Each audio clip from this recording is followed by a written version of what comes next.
സ്നേഹവും ബഹുമാനവുമുള്ള യാത്രക്കാരെ, നിങ്ങളുടെ ശ്രദ്ധയെ ക്ഷണിക്കുവാനോ അല്ലെങ്കിൽ നിങ്ങൾ എന്നെ ശ്രദ്ധിക്കുവാനോ ഞാൻ ആഗ്രഹിക്കുന്നില്ല. കാരണം നിങ്ങളുടെ വാഹനം വരുമ്പോൾ നിങ്ങൾ കടന്നു പോകേണ്ടവരാണ്. ആയതിനാൽ അല്പസമയം മാത്രം വിശുദ്ധ ബൈബിളിലെ ചില വാക്യങ്ങൾ നിങ്ങളുടെ ശ്രദ്ധയിൽപ്പെടുത്തുവാൻ ആഗ്രഹിക്കുകയാണ്. തിരുവെഴുത്ത് പറയുന്നത് ഇപ്രകാരമാണ്: യേശു തൻ്റെ പരസ്യ ശുശ്രൂഷയുടെ കാലയളവിൽ ഈ ലോകത്തോട് വിളിച്ചു പറഞ്ഞതാണ്, കാലം തികഞ്ഞു, ദൈവരാജ്യം സമീപിച്ചിരിക്കയാൽ മാനസാന്തരപ്പെട്ട് സുവിശേഷത്തിൽ വിശ്വസിക്കുവിൻ എന്ന്. സുവിശേഷം യേശുക്രിസ്തു തന്നെയാണ്. അത് സമാധാനവും സന്തോഷവും സ്നേഹവുമാണ്. ഇന്ന് നാം ആഗ്രഹിക്കുകയും പ്രയത്നിക്കുകയും ചെയ്തിട്ട് നമുക്ക് ലഭിക്കാത്ത ഒന്നാണ് സ്നേഹം. എന്നാൽ യേശുവോ നമ്മെ ധാരാളമായി സ്നേഹിക്കുന്നു.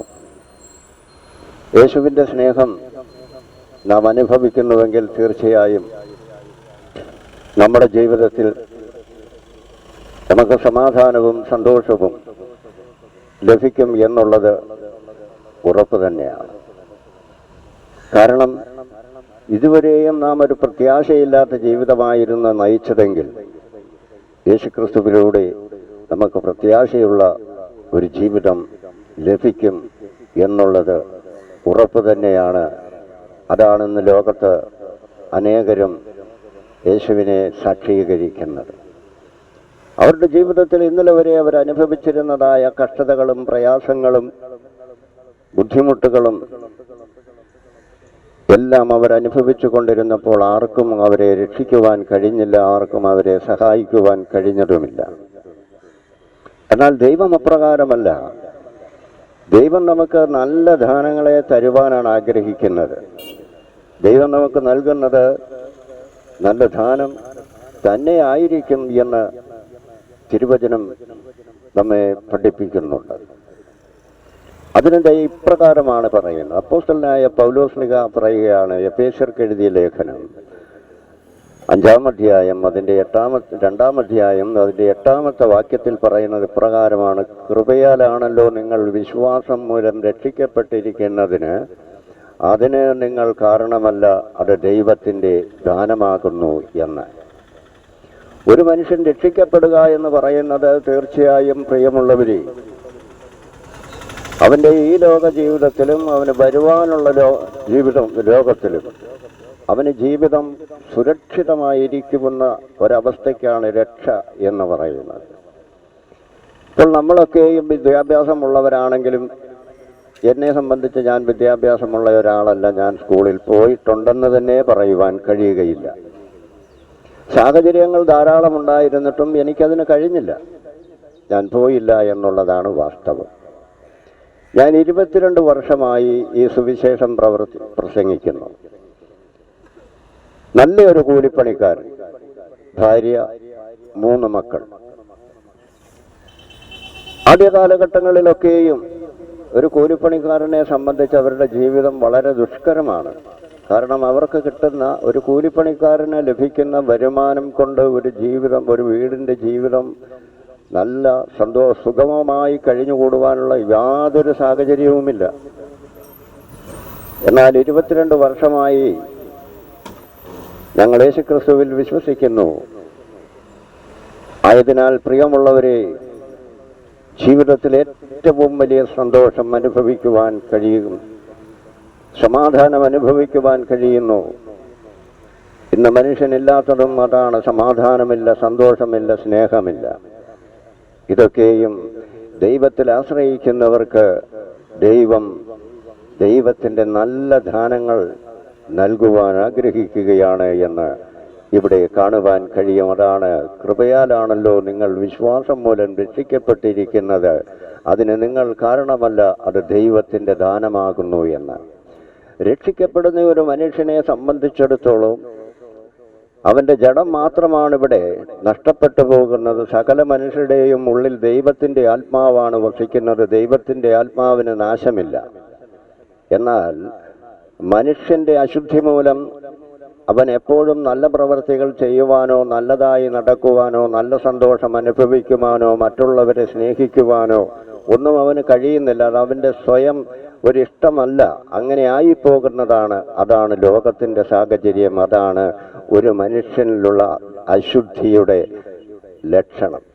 ആ അശുദ്ധിയെ നീക്കി നമ്മളെ ശുദ്ധീകരിച്ച് പുതിയൊരു മനുഷ്യനാക്കി തീർക്കുവാനാണ് യേശു കർത്താവ് ഈ ഭൂമിയിലേക്ക് വന്നതും രണ്ട് കള്ളന്മാരുടെ മധ്യത്തിൽ കാൽവരിയിലെ ക്രൂശിൽ ക്രൂശിച്ച് മരിച്ചടക്കപ്പെട്ട് മൂന്നാം നാൾ ഉയർത്തെഴുന്നേറ്റ് സ്വർഗത്തിലേക്ക് കരയേറി പോകുകയും ചെയ്തപ്പോൾ യേശു ഈ ലോകത്തോട് വിളിച്ചു പറഞ്ഞ ഒരു കാര്യമുണ്ട്: ഞാൻ വീണ്ടും വരും. ആ വീണ്ടും വരുന്നത് ഇനി ആരെയും രക്ഷിക്കുവാനോ ശുദ്ധീകരിക്കുവാനോ അല്ല. ഇനി വരുന്നത് യേശുക്രിസ്തുവിൽ വിശ്വസിച്ച് മരിച്ചവരെയും യേശുക്രിസ്തുവിൽ വിശ്വസിച്ച് ജീവിച്ചിരിക്കുന്നവരെയും ചേർത്ത് കൊണ്ടുപോകുവാനാണ് എന്നുള്ള കാര്യം തിരുവെഴുത്ത് വളരെ വ്യക്തമായി പറയുമ്പോൾ ദൈവം പ്രവാചകന്മാരിൽ കൂടിയും അല്ലാതെയുമായി പറഞ്ഞിരിക്കുന്നതായ സംഭവങ്ങൾ ഇന്ന് ലോകത്ത് നടന്നുകൊണ്ടിരിക്കുന്നു. പ്രിയമുള്ളവരെ, ശിഷ്യന്മാർ യേശുവിനോട് ചോദിച്ചു, നിന്റെ വരവിനും ലോകാവസാനത്തിനും അടയാളം എന്താകുന്നു എന്ന് ചോദിച്ചപ്പോൾ യേശു അവരോട് പറഞ്ഞത് യുദ്ധങ്ങൾ, ക്ഷാമങ്ങൾ, ഭൂകമ്പങ്ങൾ, അങ്ങനെയുള്ള സംഭവങ്ങൾ ഈ ലോകത്ത് ഒന്നൊന്നായി നടന്നുകൊണ്ടിരിക്കുമ്പോൾ ഞാൻ അടുത്തു വന്നിരിക്കുന്നു എന്ന് അറിഞ്ഞുകൊള്ളുവിൻ, ഓർത്തുകൊള്ളുവിൻ എന്നാണ് പറയുവാനിടയായത്. ഇപ്പോൾ തന്നെ ഇസ്രായേലിൽ നടക്കുന്ന ആ യുദ്ധം തിരുവെഴുത്തിൽ അല്ലെങ്കിൽ വിശുദ്ധ ബൈബിളിൽ വളരെ വ്യക്തമായിട്ട് എഴുതിയിരിക്കുകയാണ്. ആ യുദ്ധത്തെ പറ്റി അത് ബൈബിൾ വായിക്കുന്നവർക്കറിയാം.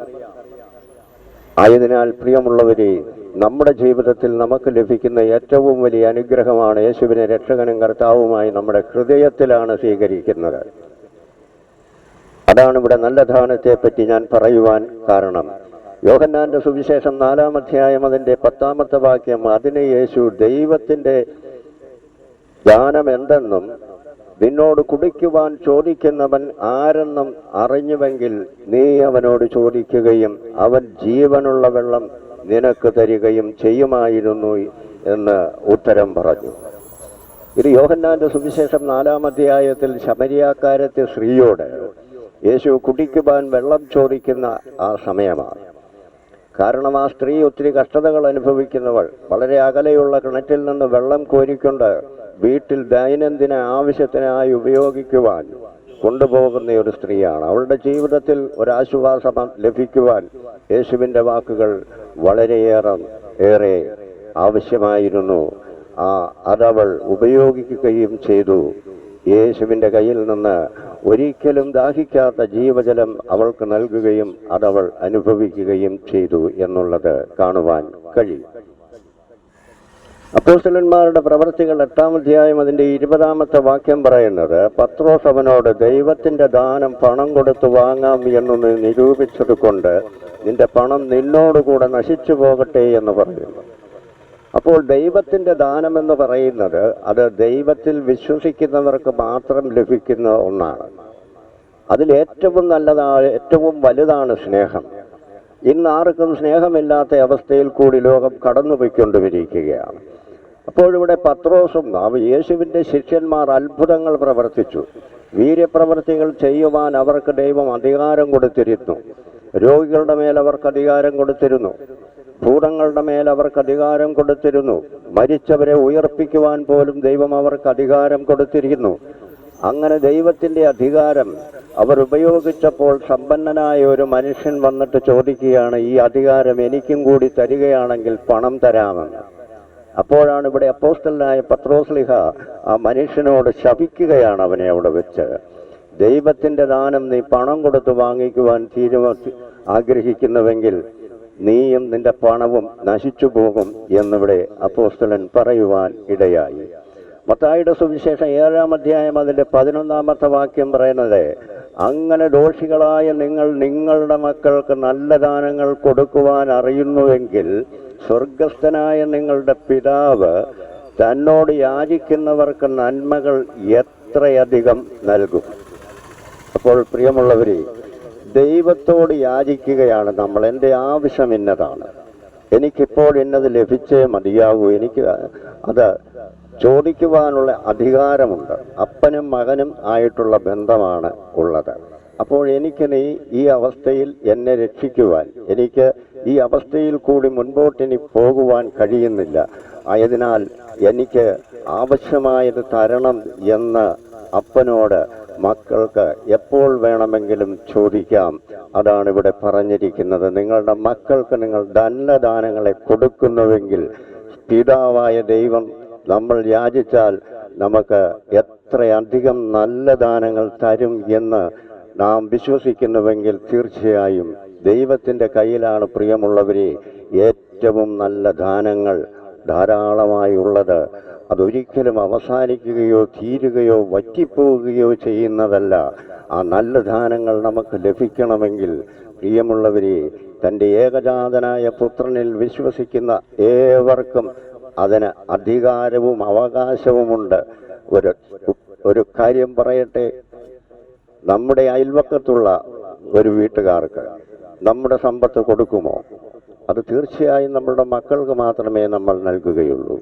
അങ്ങനെയാണെങ്കിൽ ദൈവം നമുക്ക്, ദൈവത്തിൻ്റെ മക്കൾക്ക് തരുന്ന നല്ല ദാനങ്ങളെ നാം അവകാശപ്പെടുത്തുവാൻ നമ്മൾ യോഗ്യരാണോ എന്ന് നമ്മൾ പരിശോധിക്കേണ്ടതുണ്ട്. ആയതിനാൽ ദൈവത്തിൻ്റെ നല്ല ദാനങ്ങളെ നിങ്ങൾക്കെല്ലാവർക്കും ധാരാളമായി ലഭിക്കട്ടെ എന്ന പ്രാർത്ഥനയോടെ ഞാൻ എൻ്റെ വാക്കുകൾ ഇപ്പോഴിവിടെ അവസാനിപ്പിക്കുന്നു. നിങ്ങളെ ദൈവം ധാരാളമായി അനുഗ്രഹിക്കട്ടെ. എൻ്റെ പേര് VK രവി എന്നാണ്. യൂട്യൂബ് ചാനലിൽ VK രവി പരസ്യയോഗമെന്നടിച്ചാൽ അത് ലഭിക്കുന്നതാണ്. ചെറിയ ചെറിയ മെസ്സേജുകൾ നിങ്ങൾക്ക് എല്ലാവർക്കും വേണ്ടി ഞാൻ ഇതുപോലെ ഓരോ സ്ഥലങ്ങളിലും നടന്ന് പ്രസംഗിക്കുന്നു. വിദ്യാഭ്യാസമില്ലാത്തതിനാൽ കേരളത്തിൽ മാത്രമാണ് ഞാൻ നടക്കുന്നത്. കേരളത്തിൻ്റെ എല്ലാ ജില്ലകളിലും എല്ലാ ഗ്രാമങ്ങളിലും 22 വർഷമായി നടന്ന് ഈ സമാധാനത്തിൻ്റെയും സ്നേഹത്തിൻ്റെയും അനുഗ്രഹത്തിൻ്റെയും സന്ദേശം അറിയിക്കുകയാണ്. ദൈവം നിങ്ങളെ എല്ലാവരെയും ധാരാളമായി അനുഗ്രഹിക്കട്ടെ.